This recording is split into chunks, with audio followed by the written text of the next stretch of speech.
à toutes et à tous, c'est l'Abri des Pages, j'espère que vous allez bien. Et oui, c'est juste après avoir terminé ma vidéo haul, je ne pensais pas avoir le temps de vous filmer celle-ci dans la foulée. Et en fait je me suis rendu compte que j'avais le temps. Donc écoutez, je filmais de la même journée, je me suis fait un petit chignon. C'est pas du tout pour faire genre que j'ai changé et que ouh c'est pas le même jour et que ouh je suis pas du tout organisée, non pas du tout, bah si je suis très organisée au contraire. Mais j'avais trop chaud. Donc, parce que filmer une vidéo ça tient chaud. Donc aujourd'hui je vous propose un petit unhaul qui est le premier de ma chaîne. Donc ceux qui ne connaissent pas, un unhaul c'est juste le haul t'achètes, unhaul tu te débarrasses. Tout simplement. Et comme vous avez pu le voir sur la miniature, il y en a pas mal. Et je vais vous expliquer un petit peu pourquoi. Et sachant qu'il y en a un dont je vous parle pas aujourd'hui parce que comme c'est un cadeau qu'on m'a fait pour le Secret Santa, je me vois pas du tout m'en débarrasser. Donc c'est pour ça que pour l'instant, comme c'est cher à mon cœur, je vais peut-être le garder. Et c'est La fille de la déesse de la lune. Parce que si vous avez lu mon avis lecture sur Instagram, ça a été un flop total. Je vous ferai un avis lecture un petit peu plus détaillé là-dessus. Ça a été mais genre, enfin pas le flop du siècle mais j'en avais ras le bol. Je me souviens même plus de ce qui se passe pour vous dire, donc n'importe quoi. Enfin bref, le premier dont je vais me débarrasser, et ça fait un petit peu plus de place là, c'est un petit peu plus joli quand même. C'est L'Hôtel de la dernière chance de Nikki Thornton. Je m'en débarrasse parce que l'histoire est pas ouf en fait. Ça m'a pas emballé du tout, ça m'a pas embarqué. En fait, par principe, je me dis, tous les bouquins que je garde là dans toutes mes bibliothèques, tous les bouquins que je garde, ce sont des bouquins que possiblement je vais relire un jour. Et donc si dans ma tête, quand je vois un bouquin, je me dis je le relirai jamais, bah je me dis à quoi bon? Débarrasse-t'en en fait, genre t'embête pas. Donc du coup je pense que celui-là effectivement je vais m'en débarrasser. Alors, je vais vous dire aussi si je peux les vendre sur Momox, ça peut être intéressant. Mon téléphone par contre je l'ai mis où? Bonsoir. Où est-ce que je l'ai mis? Sérieux? Ah bah non. Évidemment que je le trouvais pas, il était dans ma grosse tête. Alors, je vais aller dans ma boîte de vente. Et puis surtout parce que comme j'ai mélangé tous mes bouquins, pour vous en parler aujourd'hui, bah, je sais plus ce que je vends et je sais plus ce que je vends plus. Enfin, ce que je vends plus. Ce que je peux pas vendre. Par contre, la connexion, bah ouais, erreur timeout, bien évidemment. Bah, je veux dire. Voilà.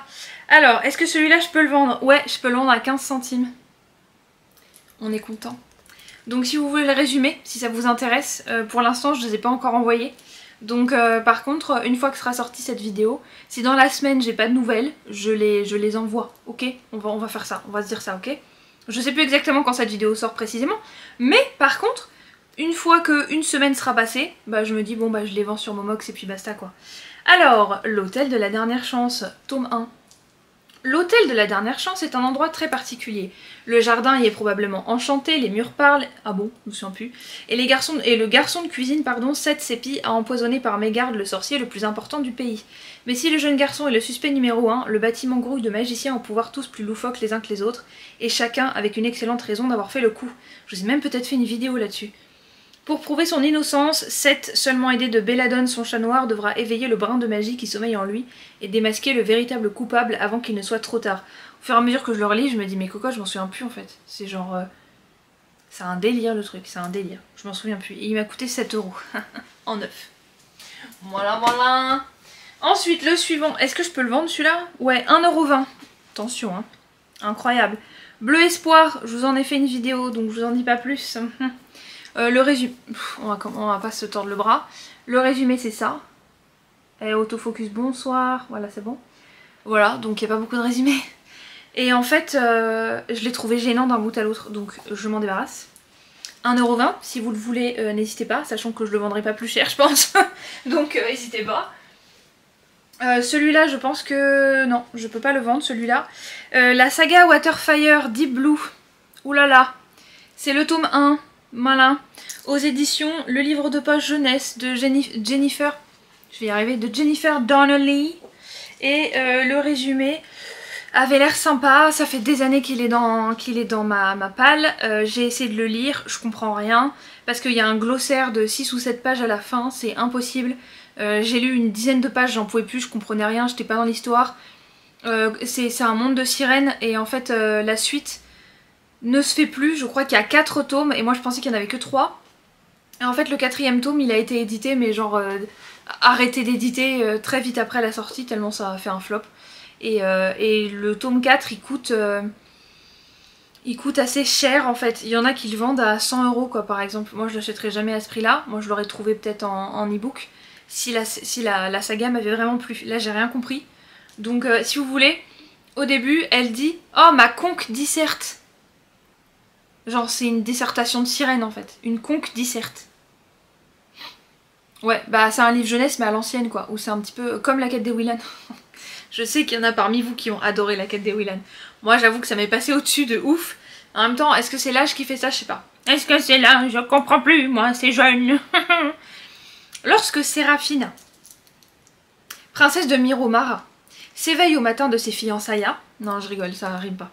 Sa première préoccupation devrait être de retrouver son promis, le séduisant prince Madi. Elle l'aime depuis l'enfance et il l'aime en retour. Enfin, il l'aimait, elle a quelques doutes à présent. Pourtant, ce matin-là, l'esprit de Séraphina est surtout accaparé par d'étranges rêves annonçant le retour d'une ancienne malédiction. Ses prémonitions se confirment quand sa mère est touchée par une flèche empoisonnée et que le chaos perturbe tout le royaume. En neuf, il m'a coûté 6,90 €, il ne se vend plus aujourd'hui, parce que tout le monde s'en fout. Donc si vous le voulez, n'hésitez pas à me le dire, ok? Voilà, parce que franchement... Donc celui-là, il se vend pas, celui-là, il se vend, ok. Ensuite, celui-là, il se vend pas. Il se vend pas, celui-là? Oh! Alors là par contre, unpopular opinion, attention, c'est le tome 1 de Phobos, je l'avais acheté il y a quelques années, mais, comment vous dire, c'est trop cucu. Mon fiancé qui est un grand fan de Victor Dixon a essayé de le lire, il a lu je crois un tiers du bouquin, et en fait il m'a dit je peux plus, c'est pas possible. Alors, aïe, oh, mon doigt vient de craquer, c'est formidable. 6 filles, 6 garçons, 6 minutes pour se rencontrer, l'éternité pour s'aimer. Ils sont les 12 astronautes du programme Genesis, l'émission de speed dating la plus folle de l'histoire, destinée à créer la première colonie humaine sur Mars. Léonore est l'une d'entre eux, elle a signé pour la gloire, elle a signé pour l'amour, elle a signé pour en aller sans retour. Même si le rêve vire au cauchemar, il est trop tard pour regretter. Ouais, alors attendez.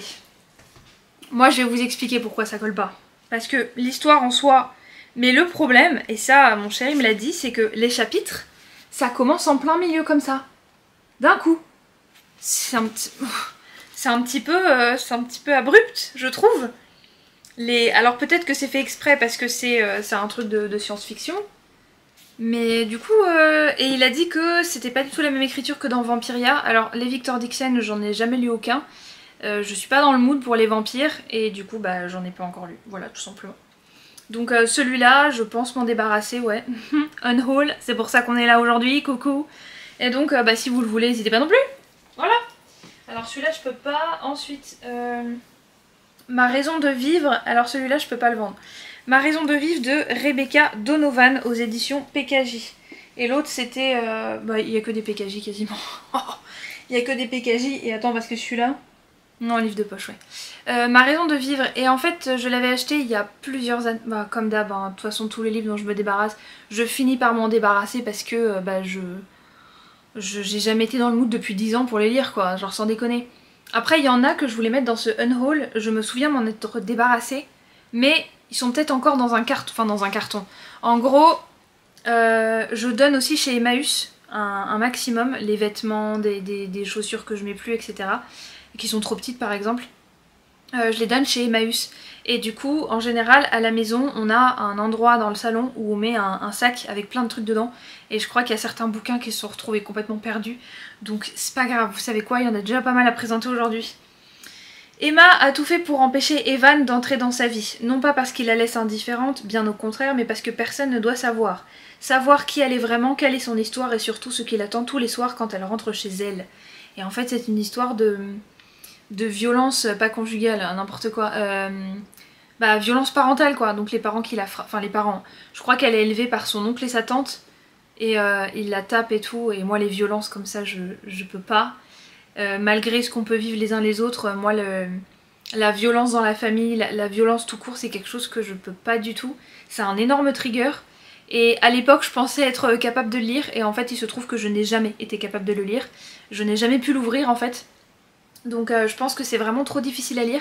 Même si c'est un PKJ, moi je pense que je peux pas, ce genre de truc, ça me trigger vraiment. Pour vous dire, dans certains films, quand un personnage se fait taper dessus, genre il est au sol et on lui donne des coups de pied, etc. Ça me rappelle trop des scènes que j'ai vécues en primaire. Et puis même, je veux dire, la violence physique, c'est quelque chose que je ne conçois pas du tout. Il m'est arrivé de vouloir claquer des gens qui me cassaient vraiment les ovaires, ça c'est sûr. J'avais envie de leur foutre mon poing dans la tronche. Mais de là à aimer la violence, absolument pas. Donc c'est pour ça que de savoir qu'elle se fait taper et tout, c'est un problème plus psychologique, d'avancer, c'est difficile. La vie est déjà suffisamment difficile comme ça, et je veux pas me retrouver à lire un truc qui va me marquer, mais pas dans le bon sens du terme, vous voyez. Donc je pense que je suis trop sensible pour ce genre de truc. C'est collector, et quand j'ai feuilleté, je me suis dit je vais pas pouvoir, parce que c'est une série de mangas qui est en... Je sais pas, en vrai je sais pas du tout, mais peut-être que vous connaissez. C'est la saga Parmi eux. Elle est sortie, je sais pas combien de temps, c'est quand j'étais petite ce truc, mais sans déconner. Et bah c'est à l'ancienne quoi. Vous voyez, c'est des éditions Tonkam, elles sont pas du tout comme ça aujourd'hui, je sais même pas si elles existent encore pour vous dire. Donc voilà, et puis je m'en débarrasse parce que bah, l'histoire me paraît pas trop folichonne. Oh la vache. Oh, mais non, 1996, j'avais 1 an. Et par contre, pour la présente édition, 2005. Donc ça date de 2005, j'avais 10 ans. Oh mais l'angoisse quoi. Le truc il a 20 ans. Oh là là. Encore un coup dans ta tronche ma vieille. Non mais s'il vous plaît quoi, ça a 20 ans ça. C'est pour ça que ça se vend plus. Si ça vous intéresse, n'hésitez pas. Je fais peut-être 2 € les 3, 1,50 € les 3, j'en sais rien. Moi je marchande pas, j'ai du mal, donc vous me proposez puis je dis oui ou non. Hein. Et je pense pas que je dise non, parce que moi j'ai juste envie de m'en débarrasser si vous voulez. Donc voilà. Ensuite, les 2 autres, alors là pour le coup, c'est le truc le plus compréhensible du Unhaul. C'est Fairy Tail, tome 21 et 22. Tout simplement parce que il y a quelques années... Ah, ça commence, c'est pas quelques années, ça commence à remonter. Quand j'ai emménagé avec mon chéri, ça va faire... bah, ça fait 3 ans et demi là déjà. Quand j'ai emménagé avec lui, du coup forcément on a mis en commun nos sagas. Oh, il a enlevé l'étiquette il y a pas longtemps lui. Ça colle. Faut enlever l'étiquette dès que vous les achetez. Moi je dis rien, hein. Attention. Ouf. Alors, et ben du coup on avait des Fairy Tail en commun. Oui c'est ça. Et du coup on avait le 21 et le 22 en double. Donc du coup bah, c'est pour ça que je m'en débarrasse. C'est pas du tout parce que la série j'aime pas, au contraire j'aime beaucoup. Mais c'est juste que bah, on l'a en double quoi. Donc bah ça sert à quoi? Le bouquin suivant, alors les Fairy Tail par contre je peux les vendre combien? Les Fairy Tail je peux les vendre 88 centimes. 88 centimes c'est déjà pas mal. Ensuite, je pense que je vous ai tout montré de là. Ouais c'est bon. Un autre livre dont je veux me débarrasser parce que l'histoire, voilà quoi, c'est Trill. C'est Trill, tome 1 échangé aux éditions Castlemore. Castlemore, j'aime beaucoup ces éditions, je trouve ça très nostalgique comme édition. Enfin, je sais pas ce que vous en pensez, mais... Amanda Hawking, c'est l'autrice, l'auteur. Moi, j'aime pas dire l'autrice, je trouve ça moche. L'autrice, pour moi, le nom autrice, on dirait que je suis en train de parler d'un fruit de mer. Mais un fruit de mer pas frais. Qu'est-ce que vous voulez en entrée? Ah, je voudrais bien 6 autrices, s'il vous plaît. Non mais, vraiment, ça le fait, en fait. Donc du coup, je me dis, mais je trouve ça pas très beau. Donc c'est pour ça que je dis l'auteur, je préfère dire auteureux que autrice, en fait. Auteureux, auteur, ok, c'est joli. Mais autrice, ça fait genre autruche, quoi. Enfin, et encore, les autruches, c'est mignon. Mais une autrice, je trouve ça moche comme nom. Enfin bref, voilà. C'est juste personnel. Hein. Et en fait, quand je l'avais lu, j'avais tellement pas kiffé le 1 que j'ai quand même... Mais c'était juste pour savoir comment ça se terminait. J'avais lu la suite, donc le 2 et le 3, en e-book. Et je me les étais bouffés en très peu de temps. Parce que les trills, c'est des trolls, quoi. Mais c'est des humains qui sont magiques, en fait, et qui vivent parmi les humains. Vous voyez? Et ils vivent... c'est de la urbaine fantasy... Et en fait, non, c'est même pas de la fantasy, c'est du fantastique. Mais urbain, quoi. Et du coup, j'étais en mode... Enfin bref. Et si toute votre vie reposait sur un mensonge? Le jour de ses 6 ans, Wendy Everly, ah bon elle s'appelle comme ça, je me souviens même plus, échappe à une tentative de meurtre. La coupable, sa propre mère, persuadée que son enfant est un monstre. 11 ans plus tard, la jeune fille découvre que sa mère avait peut-être raison. Son chemin croise celui du mystérieux Finn Holmes et sa vie bascule de nouveau. Il lui révèle la vérité sur ses origines et ramène Wendy chez elle, dans un monde magique à la fois magnifique et effrayant. La voici face à un choix terrible, tirer un trait sur son passé et accepter le rôle qui l'attend dans son nouveau royaume, ou rester auprès de ceux qu'elle a toujours connus. Nouveau royaume, comme si c'était un royaume de fantasy, pas du tout, n'y croyez pas, c'est pas vrai.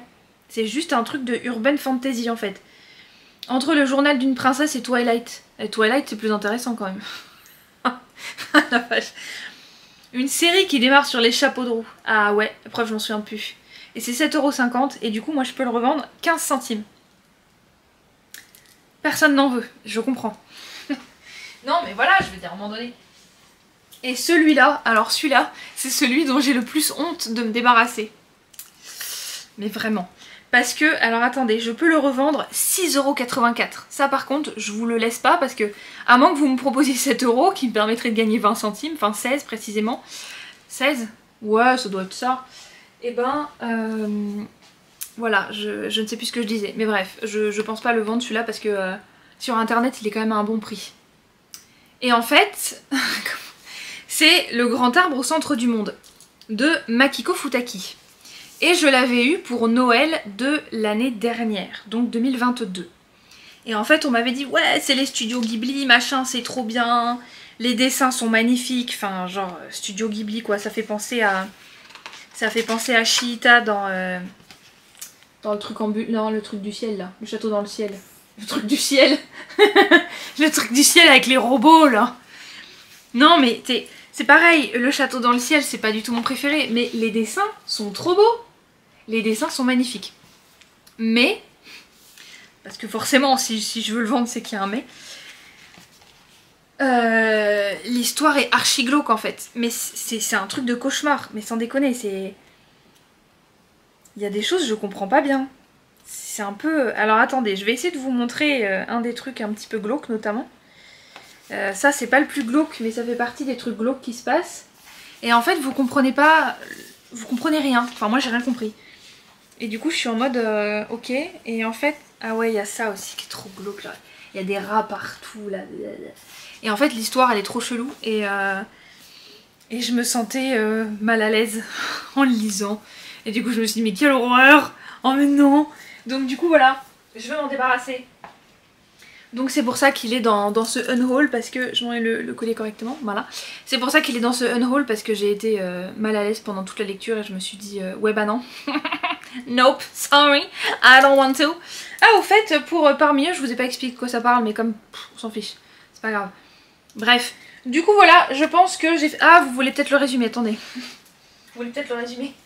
Alors, à l'ombre du grand arbre au centre du monde, Sissi et sa grand-mère vivent paisiblement. Mais lorsqu'un superbe oiseau doré fait son apparition, leur existence s'en trouvera à jamais bouleversée. Déterminée à le poursuivre, Sissi se lance dans une ascension vertigineuse vers la cime de l'arbre. Au gré de rencontres insolites, la jeune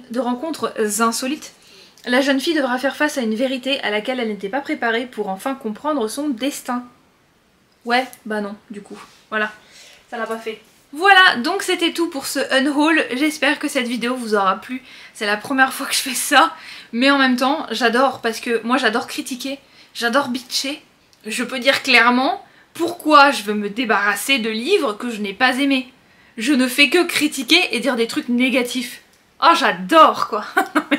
J'aime beaucoup dire ah c'est super, c'est trop bien, c'était le coup de cœur de ma vie, machin. Mais alors ce que j'ai pas aimé et que je trouve vraiment nul par rapport à tout le bruit qui est fait autour de bouquins comme ça, je me dis mais ça les vaut pas en fait. Enfin bon après, je dis pas que tous les bouquins que je vous ai présentés c'est de la merde. C'est juste qu'il y en a, bah je sais très bien que je vais jamais les lire quoi. Donc voilà. Donc après tout, ça fait plus de place pour s'acheter d'autres livres. Ça fait plus de place. Et puis peut-être que je pourrais rendre heureux des gens qui veulent lire, je sais pas, enfin voilà, qui veulent lire ces bouquins-là, qui ne peuvent pas se les procurer. Ou alors qu'ils sont à je sais pas combien de box, enfin d'euros sur internet, et du coup qui voudront se les approprier, je ne sais pas, donc n'hésitez pas à me dire du coup. Et est-ce que l'un de ces bouquins vous parle? Ou alors au contraire, peut-être donnez-moi envie de lire un de ces livres dont je veux me débarrasser aujourd'hui que je n'ai pas encore lu. Si vous connaissez ces bouquins et qui vous ont touché, n'hésitez pas à essayer de me convaincre parce que j'adore changer d'avis et comme on dit, il n'y a qu'un con qui change pas d'avis. Du coup, moi j'aime changer d'avis, vous voyez, juste pour prouver que je ne suis pas bête. Enfin bon, bref. J'espère que cette vidéo vous aura plu. N'hésitez pas à vous abonner, à liker, à commenter et à partager. Et n'hésitez pas à aller me suivre sur Instagram, YouTube et Spotify en fonction de la plateforme sur laquelle vous visionnez ce contenu aujourd'hui. Sur laquelle vous visionnez ce contenu. Ouh là là, on dirait éducation nationale, référentiel bon laissant, outils scripteurs et discrimination visuelle au lieu de dire je vais t'apprendre l'alphabet. Ah ouais, mais tout ce que je viens de vous dire c'est vrai. Voilà. Donc j'espère encore une fois que cette vidéo vous aura plu, que ce unhaul vous aura plu. Et en attendant la prochaine vidéo, portez-vous bien. Bye bye. J'essaie de faire un bisou mais je suis en mode non, ça va mettre du rouge à lèvres donc bye bye.